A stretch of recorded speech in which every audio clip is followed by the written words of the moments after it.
కేంద్రం ఇచ్చిన నిధులు పక్కదారి పట్టాయి. జగమెరిగిన సత్యం. దాంట్లో ఎవరికి కూడా ఎలాంటి అనుమానాలు లేవు. ఇంకా బాధాకరం ఏమిటంటే, దురదృష్టం ఏమిటంటే, కేంద్రం ఇచ్చిన నిధులు కేవలం వాళ్ళు అడిగిన వివరాలు ఇవ్వలేక ఆంధ్ర రాష్ట్ర ప్రభుత్వం ఆ యొక్క కేంద్రం దగ్గర పెండింగ్ ఉన్నాయి. నేను రాష్ట్రం అంతా మాట్లాడటంలా నెల్లూరు రూరల్ నియోజకవర్గం గురించి ఒక్క సంఘటన చెప్పి ఆనాటి వైఎస్ఆర్ కాంగ్రెస్ పార్టీ ప్రభుత్వ దుర్మార్గాన్ని, ఆనాటి ముఖ్యమంత్రి జగన్మోహన్ రెడ్డి గారి దుర్మార్గాన్ని ఈ సభ ద్వారా ప్రపంచానికి తెలియజేయాలని చెప్పిన నా కోరిక.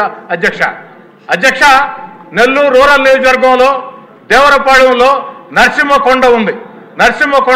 నరసింహస్వామి దేవస్థానం. కలియుగ వెంకటేశ్వర స్వామి వైకుంఠం నుంచి తిరుమల వచ్చేటప్పుడు ఏదైతే భూలోకంకి వచ్చినప్పుడు తొలి అడుగు నరసింహకొండలో వేస్తే రెండో అడుగు కడప దేవుడి గడపలో వేసి తిరుమల వెళ్ళాడు.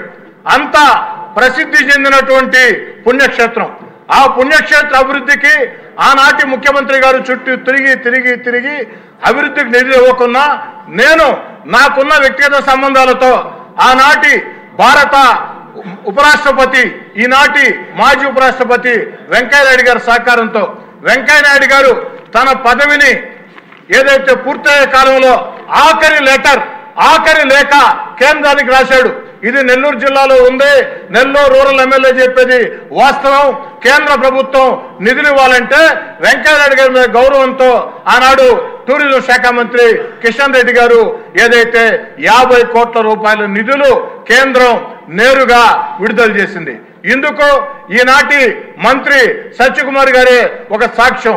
అయితే బాధాకరం అధ్యక్ష, ఆ నిధులు విడుదల చేసిన తర్వాత 15 రోజులకి వైఎస్ఆర్ కాంగ్రెస్ పార్టీకి నేను దూరం కావాల్సి వచ్చింది. కానీ వైఎస్ఆర్ కాంగ్రెస్ పార్టీ దూరం జరిగినా ఖచ్చితంగా నరసింహస్వామికి న్యాయం చేస్తారు. దేవుడి మీద నమ్మకం ఉండేవాళ్ళు ఈ పని ఎవరో కూడా ఆపరం భావించా.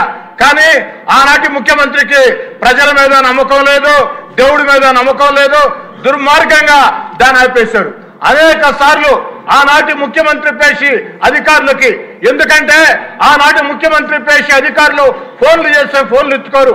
ఎమ్మెల్యేలు ఫోన్లు చేస్తే గుడ్ మార్నింగ్, గుడ్ నైట్ మెసేజ్లు పెట్టి ప్రతిరోజు కూడా వెంటబడినా అతిగెత్తి లేదు.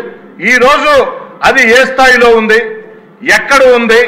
ఏదైతే నెల్లూరు రూరల్ నియోజకవర్గంలో ఒక భారతదేశంలోనే విశిష్ట దేవస్థానం దేవరపాళెం నరసింహకొండ దేవస్థానం కేంద్రం ఇచ్చిన 50 కోట్ల రూపాయల డబ్బులకి రాష్ట్రం డిపిఆర్ ఇచ్చిందా లేదా? దానికి కనీసం ఇప్పటి ఆర్థిక శాఖ మంత్రి గారైనా చర్యలు తీసుకొని న్యాయం చేస్తారా లేదా? నా మాటలు ముగించే ముందు మరొక్కే ఒక మాట అధ్యక్ష.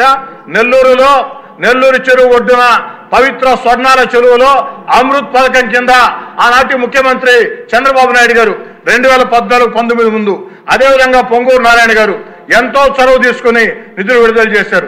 ఎన్టీఆర్ నెక్లెస్ రోడ్ అని చెప్పని. కానీ కొంతమేరకు పనులు పూర్తయిన తర్వాత ప్రభుత్వం మారింది. ఆ పనులు ఆగిపోయినాయి.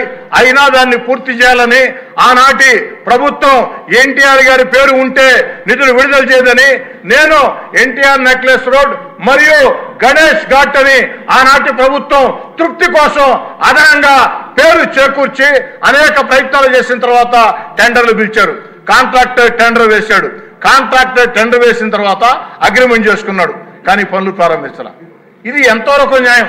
నేను అడిగేది ఒకటే, అమృత్ పథకం రాష్ట్ర ప్రభుత్వం డబ్బు కాదు, కేంద్రం డబ్బు. మ్యాచింగ్ గ్రాంట్ మాత్రమే రాష్ట్ర ప్రభుత్వం. ఏదైతే నరసింహకొండ దేవస్థానం 100% కేంద్రం డబ్బు. అమ్మ పెట్టదు అడుక్కు తిన్నదన్నట్టు ఈనాడు ఆనాడు చేసిన ప్రయత్నాలకి అడ్డం పడ్డారు. ఈనాడు ఈ యొక్క ప్రభుత్వంలోనైనా ముఖ్యమంత్రి గారిని, ఆర్థిక శాఖ మంత్రి గారిని, పొంగూరు నారాయణ గారిని ప్రత్యేకంగా కోరుతూ ఉన్నా ఆ పనులు మొత్తం కూడా పూర్తి చేయాలని చెప్పని. ఎందుకంటే ఇవన్నీ యువ నాయకుడు నారా లోకేష్ గారు పాదయాత్రతో నెల్లూరు జిల్లాకు విచ్చేస్తే నెల్లూరు నడిబొడ్డున వేలాది మంది సమక్షంలో నారా లోకేష్ గారు నెల్లూరు రూరల్ నియోజకవర్గంలో ప్రజలకు ఇచ్చిన హామీల్లో ఈ 2 హామీలు కూడా ఉన్నాయి అని గుర్తు చేస్తూ వీటిని నెరవేర్చాలని కోరుచూ సెలవు తీసుకుంటూ ఉన్నా.